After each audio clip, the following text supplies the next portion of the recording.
क'क्राझार जिल्ला अखिल भारतीय विद्यार्थी परिषदनि आन्दाराव पर्बतजरा हालाम पर्बतजरा शाखानि नेतृत्वआव थांनाय 11 तारिखनिफ्राय बागुरुम्बा डेन्सनि मोनसे वार्कशपहाय होदों।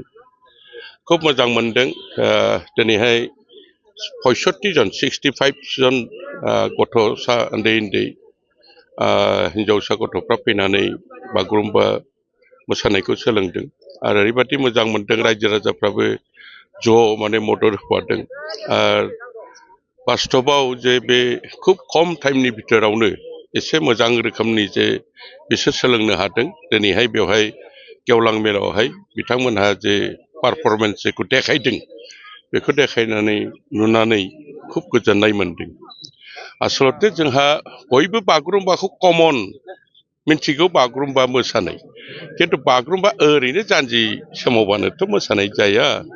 बेनि बागुरुम्बा मोसानो थाखाय मा नांगौ, बेनि मेगननि फाव, बिनि आखाइनि फाव, बिनि आथिंनि फाव, बिनि जानजिनि फाव आरो बिनि मेइन जेनाखि उद्देश्य बेफोरखौ बे वार्कशपनि दारै फोरोंगिरि बिथाङा खुब मोजाङै फोरमायनानै होदों आरोखि। बेखायनो आं मोजां मोनदों। मोसाबानो बागुरुम्बा बे नङा।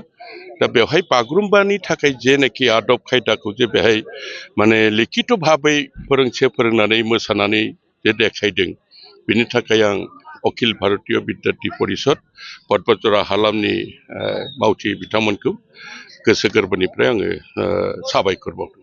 बैसागु बोथोर सोलिगासिनो, बैसागु बोथोरनि रायजो राजाफोरखौ माबाफोर मेसेज हरगोन नामा सार?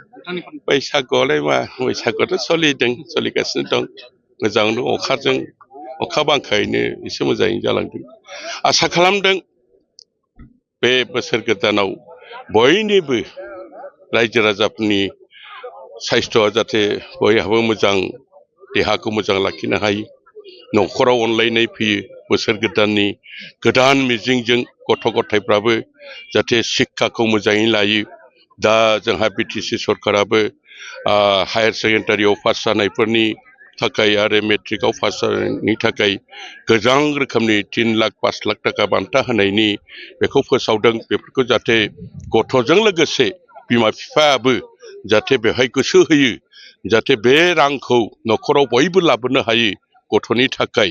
बिनि थाखायनो जाहाथे गथ'खौ बिमा बिफायाबो सहाय खालामो। बेखौनो आं साफ्रोमबो फरायसा गथ' आरो रायजो राजाखौ खावलायदों जे बयबो गोसो हो, जाहाथे फरायनानै बेफोर बान्थाखौ मोननो हायो, लोगोसे जोंनि मोनसे मोजां गोजोननाय थासारिखौ जाहाथे जों लाबोनो हायो। आरो खुलुमबाय। आंनि मुङा रुपम राभा। आङो अखिल भारतीय विद्यार्थी परिषद पर्बतजरा इउनिटनि जेनेरेल सेक्रेटारि।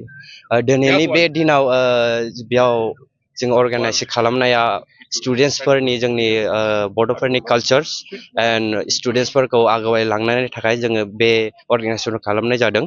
आरो बे निउ जेनेरेसनफोरा जेनसे गावसोरनि कालचारखौ आगोलायलांनो हायो आरो गावसोरनि कालचारखौ दिन्थिफुंनो हायो, बेनि थाखाय जोङो दिनै बे अर्गानाइजेसन खालामनाय जादों।